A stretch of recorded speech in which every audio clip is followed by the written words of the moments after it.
bagaimana perkembangan bisnis skincare lokal di tengah pelemahan daya beli dan kelas menengah yang kian terjepit deretan tantangan ekonomi?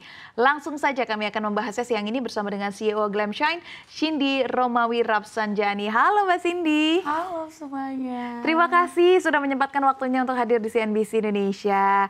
Oke. Mbak, ini tadi kan kita sudah sampaikan juga kalau misalkan Glam Shine ini sebenarnya sudah ada dari tahun 2020. Betul, saat pandemi corona. Nah ini menarik. Kenapa mendirikan skincare, perusahaan skincare, mengeluarkan produk-produk skincare, di mana di saat yang bersamaan sebenarnya juga banyak lokal brand yang mengeluarkan hal yang sama.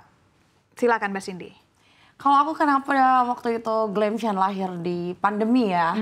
Pertama memang pada saat itu kita membaca tren memang kebutuhan akan pentingnya kulit yang sehat itu lagi tinggi banget. Bahkan sampai saat ini skincare masih daya belinya cukup tinggi. Oke. Orang lebih baik dia nggak makan daripada nggak skincarean. Iya, lebih baik nggak makan daripada nggak skincarean. Betul gitu ya. sampai saat ini. Dan memang kita harus membaca tren dan harus berpedoman pada dua formulasi. Apa? Kualitas, komitmen ya. Dan juga kita harus merangkul, menservis kepada customer maupun mitra. Karena aku bergeraknya di bisnis mitra, jaringan, distributor. Gitu sih. Oke, tetapi apa yang mendasarinya awalnya sampai akhirnya tertarik ke skincare gitu? Apakah karena pada saat itu juga mengalami problem-problem yang berkaitan dengan kesehatan kulit atau seperti apa pada saat itu Mbak Cindy? Kalau aku melihatnya karena tadi juga sempat dibilang ya sama kakak aku dari bidang ke jual makanan yang lain. Aku memilih kenapa bisnis skincare karena sebenarnya skincare ini adalah kebutuhan. Tapi skincare apa yang menjadi kebutuhan adalah yang berkualitas, betul tidak? Iya. Nah, makanya aku memilih bisnis skincare karena memang itu menjadi kebutuhan masyarakat mau perempuan ataupun laki-laki. Yeah. Sekarang tuh udah sadar banget orang pentingnya menjaga kulit wajah. Gitu. Makanya aku untuk menetapkan bisnis skincare ya ini udah menurut aku udah yang benar-benar terbaik sih. Oke. Untuk aku ya. Iya. Jadi karena memang ada background sebagai bidan itu juga ya. Jadinya sepertinya memiliki gambaran gitu skincare yang bagus seperti apa. Enggak juga Enggak sih juga. ya, beda. Cuman memang aku juga sekolah di farmasi juga pernah, tapi ya nggak terlalu mendalami. gitu. Cuman kan aku kan memang megang skincare dari 2015 ya. Jadi berdasarkan pengalaman dan memang skincare ini dari 2020 ini puncaknya kan. Peaknya.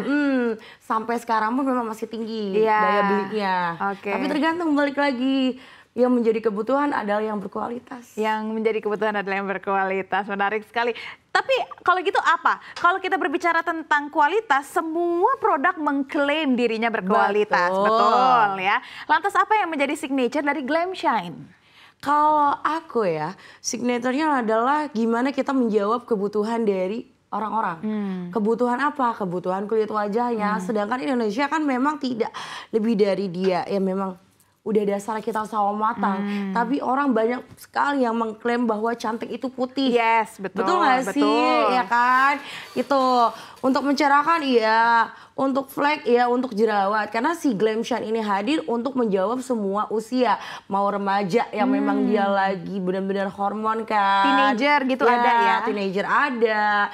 Terus dewasa iya, remaja iya, bahkan kita ke lansia pun iya. Karena kan flek itu kan sebenarnya flek dari awal kita lahir pun sudah menanam. Tapi kapan itu longsornya kan kita nggak tahu. Yeah. Perlindungan kulit wajah kitanya juga. Gitu. Kalau aku penasaran nih, ini bertahan dari 2020 sampai dengan 2024. Paling tidak ini sudah berjalan 4 tahun. Apa yang kira-kira membuat Glam Shine ini bisa bertahan selama 4 tahun dan ada atau tidak nih turunnya di selama 4 tahun berbisnis ini? Aku rasa kalau misalkan ada nggak sih turunnya namanya bisnis roller coaster ya. Dibilang ada mungkin, tapi aku tidak terlalu merasakan itu sih. Karena aku tuh bergerak di sistem bisnis yang distributor, jaringan. Buat mitra-mitraku yang sedang menonton, hai terima kasih sudah menjadi jembatan rezekiku. Karena aku bergerak di mitra ya. Dan aku sangat kayak target bulanan itu kayak mencetak 1000 reseller kayak gitu. Itu sudah ada di strategi marketing aku sih gitu. Jadi untuk penurunan Insya Allah nggak ada sih. Oke, berarti sejauh ini pun memang belum ada terjadi penurunan yang begitu Jangan signifikan ada ya, Beb. Oke, jadi memang belum ada yang begitu signifikan. Apa rahasianya bisa mempertahankan bisnis 4 tahun ini dengan pertumbuhan yang cukup signifikan kalau kita berbicara strategi marketing, Mbak Cindy? Berbicara strategi marketing yang pertama adalah kualitas. Balik lagi, mau branding segede apapun akan kalah dengan kualitas, Mbak.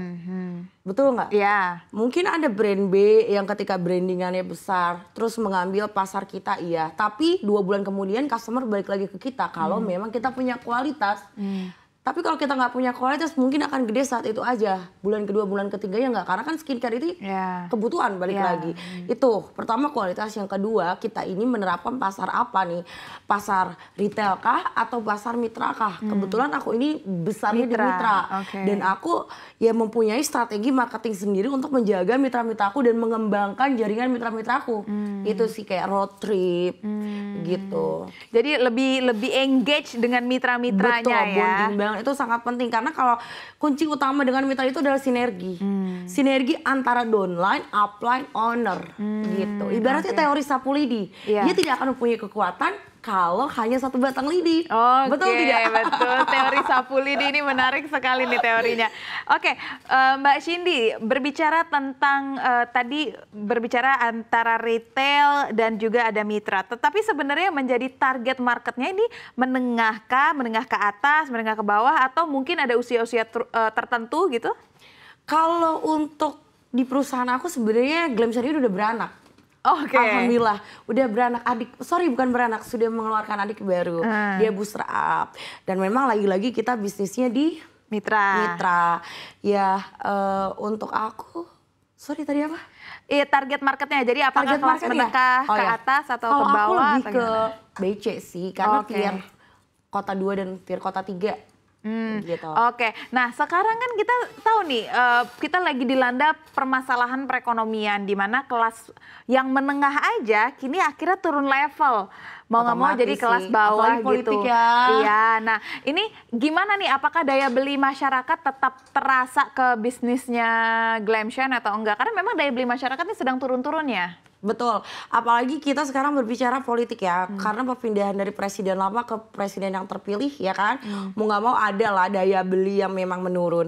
Tapi buat aku enggak juga sih, karena dengan tadi aku punya strategi marketing sendiri di mana aku menguatkan jaringanku, menguatkan upline-upline-ku untuk ya kita harus menjadikan semua masalah menjadi tantangan. Ketika masalah menjadi tantangan, itu akan menghasilkan sebuah perwujudan yang lebih baik, naik level, omsetnya naik, betul. Itu sih kalau aku lebih nguatin ke strategi marketing sih dan menguatkan semua tim. Oke,